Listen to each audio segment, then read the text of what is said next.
নমস্কার বন্ধুরা, তোমরা সবাই কেমন আছো? আশা করি সকলেই ভালো রয়েছো। তো তোমাদের সবাইকে অনেক অনেক স্বাগত জানিয়ে চলো আজকের ভিডিওটা শুরু করা যাক। তো বন্ধুরা, এটা আমরা চলে এসেছি বোলপুর শান্তিনিকেতনে, যে কঙ্কালীতলা মায়ের মন্দির রয়েছে, সেখানে আমরা কর্তাগিন্নি দুজনেই পুজো দিতে চলে এসেছি। যেহেতু আমার কর্তাবাবু একটা মানত করেছিলেন যে এই কাজটা আমার হলে পরেই আমি পুজো দেব, ওই উপলক্ষেই দুজনে ভোরবেলা স্নান করে ভালো জামা কাপড় শুদ্ধ পরে বেরিয়ে পড়েছিলাম। তো একদম সরাসরি মন্দিরে এসে হাজির হয়েছি। তো ভাবলাম তোমাদের সাথে একটু ছোট্ট করে শেয়ার করি। তো বন্ধুরা, এর আগেও আমি এই মন্দিরের পুজো ব্লগ ভিডিও তোমাদের সাথে শেয়ার করেছি। আর যারা বোলপুরে থাকো তারা তো অবশ্যই এই মন্দিরের সাথে পরিচিত, আর যারা বাইরে থেকে ভিডিওটি তোমরা দেখছো তারা অবশ্যই মন দিয়ে দেখো। সত্যি খুবই অসাধারণ। মাঝে মাঝে না পুজো দিতে গিয়েও খুব ভালো লাগে, যেন মনে হয় ভেতরটা শুদ্ধ হয়ে গেল। আর যেহেতু মায়ের 51তম পীঠের এটা একটা পীঠ, তো এটাকেও তীর্থস্থান বলা হয়। আর ওইদিকে দেখো বরমশাই সমস্ত ফুল নেবে বলে দাঁড়িয়ে রয়েছেন। আর এখানে দেখো এত সুন্দর সুন্দর মালা ছিল না, সত্যি দেখেই মন ভরে যাচ্ছিল। মনে হচ্ছিল কোনটা মাকে দেবো আর কোনটা দেব না। অসাধারণ এই পদ্মর মালাটা দেখছো তোমরা, সত্যি মাকে পরালে যা সুন্দর লাগবে না। পাশেই ছিল জবা ফুলের মালা, জবা ফুলের মালাটা আমরা নিয়ে নিয়েছিলাম। তো দেখো এদিকে সুন্দর করে ঝুড়িগুলো সাজিয়ে দিয়েছিল, 5টা ফল মন্ডা সব কিছু দিয়েই সাজিয়ে দিয়েছিল, সেগুলো নিয়েছি। আর এই পদ্ম ফুলের মালাটা কর্তার খুব পছন্দ। তো নেবো কিনা দেখছি, এখন নিয়ে নেবো হয়তো, তারপরেই যাব পুজো দিতে। সমস্ত কিছু নিয়ে দেখো মায়ের এখানে আমরা চলে এসেছি পুজো দিতে। তো পুজো দেওয়াটা আমরা ভিডিওটা শ্যুট করতে পারিনি, কারণ হলো পুজো দেওয়ার উদ্দেশ্য করেই গেছি। তো ভিডিওটা পরে, পুজো দেওয়াটাই আগে। তো আমরা আমাদের পুজোটা সেরে নেওয়ার পর তারপরে মায়ের ভিডিওটা শ্যুট করেছি। আর এখানে কুণ্ডতেও দেখো কর্তাগিন্নি আগেই প্রথমেই পুজো করে নিয়েছি, তারপরে ভিডিওটা শ্যুট হয়েছে। আর এখানে যে কোনো তোমরা তীর্থস্থানে গেলে না 16 আনা হলেও দান করতে হয়, যার যেমন সামর্থ্য সেইভাবেই দান করতে হয়। তো দেখো, আর আমার কর্তাবাবু তো মানে বলতে নেই, যখনই ও মন্দিরে যায় কিছু নিজে হয়তো 1 কাপ চাও খাবে না, কিন্তু যতজন ওখানে থাকে সবার হাতেই কিছু না কিছু দেওয়ারও চেষ্টা করে। তো দেখো একে একে এখানে বহু লোক বসেছিলেন, সবার হাতেই ও যতটা পেরেছে ততটাই দেওয়ার চেষ্টা করেছে। সবাইকে তো পরিপূর্ণভাবে দেওয়াটা ভগবান সাধ্য দেননি, বা যেদিন দেবেন অবশ্যই দেব। এদিকে দেখো একে একে সবাইকেই দিয়ে নিচ্ছে।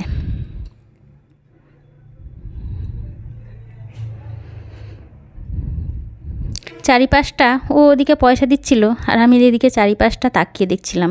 যেহেতু পরের দিনে কৌশিকী অমাবস্যা ছিল, এত সুন্দর করে মন্দিরটা সাজিয়েছিল, আর চারিদিকের পরিবেশটা কি শান্তি। মনে হচ্ছিল না জানো তো যে বাড়ি যাই, কিন্তু যেতে তো হবেই, কর্মধর্ম দুটোই করা উচিত। সত্যি চারিদিকটা এত সুন্দর। তোমরা যদি মানে পাশাপাশি থাকো এই জায়গাটায় অবশ্যই যেও। মায়ের পুজোর পাশাপাশি আরও অনেক কিছুই থাকে, যেমন ভোগ খাওয়া, দুপুরবেলা সাঁওতাল নাচ দেখা, বিভিন্ন ধরনের ছবি চিত্রপট সব কিছু পাওয়া যায় এখানে। হাতের কাজের বিভিন্ন ধরনের জিনিস পাওয়া যায়, মানে কোনোটা থেকেই তোমরা চোখ সরাতেই পারবে না। আর এদিকে দেখো মন্দিরটা কি সুন্দর করে সাজিয়েছিল না, অসাধারণ। তোমরা দেখে বলো তো কেমন লাগলো মন্দির সাজানোটা। সত্যি আমার তো খুব ভালো লেগেছে। আর এদিকে দেখো আস্তে আস্তে করে এগিয়ে যাচ্ছি। সামনে যে তোমরা দেখতে পাচ্ছ এই অশ্বত্থ গাছটি, সত্যি এই অশ্বত্থ গাছটি খুবই জাগ্রত। এখানে বলা হয় এই যে তোমরা দেখছো সুতো দিয়ে, এগুলো সমস্ত কিছু কিনতে পাওয়া যায় এখানে। তো যে যা মনে মানত করে এখানে বাঁধে সেটা অবশ্যই পরিপূর্ণ হয়। আমি নিজেও ফল পেয়েছি, অবশ্যই আমার পরিপূর্ণ হয়েছে। সেটা হয়তো আমার কর্তাবাবুকে বলা ছিল না, কিন্তু আমি মনে মনে এখানে অনেক অনেক অসংখ্য ধন্যবাদ জানিয়েছি ঠাকুরকে। আর এদিকে দেখো মায়ের কিছু আরও এদিকে রয়েছে ছোট ছোট মন্দির, সেগুলোতেও আমাদের পুজো দেওয়া হয়ে গেছে। তারপরে দেখো সামনের দিকে আমরা এগিয়ে যাব। চারিপাশে কত সুন্দর মেলার মতো বসেছে, একদম সকাল থেকেই সবাই মানে আয়োজন করতে শুরু করে দিয়েছে, যেহেতু সারাদিনই এটা থাকবে। সামনে বসেছে বিভিন্ন ধরনের দোকান। একটা আমি সেখানে মায়ের ছোট্ট দেখে আমার যেহেতু নিচতলায় টেবিলটা ফাঁকা রয়েছে সেখানে রাখবো। আর এদিকে দেখো কি সুন্দর করে সাঁওতাল নাচটা দেখাচ্ছে।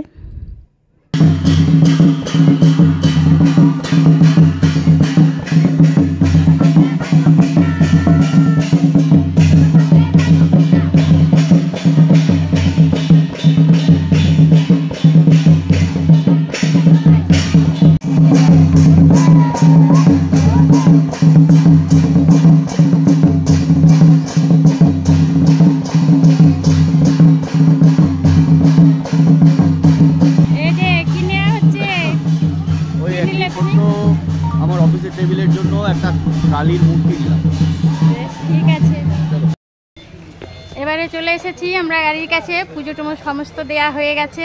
এবারে আমরা বাড়ি চলে যাব, সামনে ওইখানে এক কাপ চা খাবো, চা খেয়ে বাড়ি চলে যাবো। বাড়ি গিয়ে দেখা হবে। খুব ভালো করে পুজো দিয়েছি, দারুণ পুজো দিয়েছি। আপনারাও আসুন। আমাদের বীরভূম জেলার শান্তিনিকেতনের অন্যতম গর্ব কঙ্কালী মায়ের মন্দির, মায়ের অন্যতম শক্তিপীঠ, আরাধনার পীঠ, খুব শান্তির জায়গা। খুব ভালোভাবে পবিত্র মন নিয়ে যদি আপনি কোনো মনস্কামনা করেন মায়ের কাছে, সেটা পূর্ণ হতে বাধ্য, যেটা আমার ক্ষেত্রে বহুবার হয়েছে। এরকমই একটা মনস্কামনা পরিপূর্ণ হওয়ায় আজকে সস্ত্রীক পুজো দিতে এসেছি। আপনারাও আসুন, আসলে পরেই বুঝবেন এই কঙ্কালী মায়ের মাহাত্ম্য। আশা করি বন্ধুরা ভিডিওটা তোমাদের ভালো লেগেছে, খুব ছোট্ট করে তোমাদের সাথে শেয়ার করলাম। তো যদি ভালো লেগে থাকে লাইক ও কমেন্ট করা, শেয়ার করার জন্য অনুরোধ করছি তোমাদের কাছে। তো সবাই ভালো থেকো, সুস্থ থেকো। দেখো খুব ছোট ভিডিও, খুব বেশি সময় নিইনি তোমাদের। তা আবারও দেখা হচ্ছে পরের ব্লগে।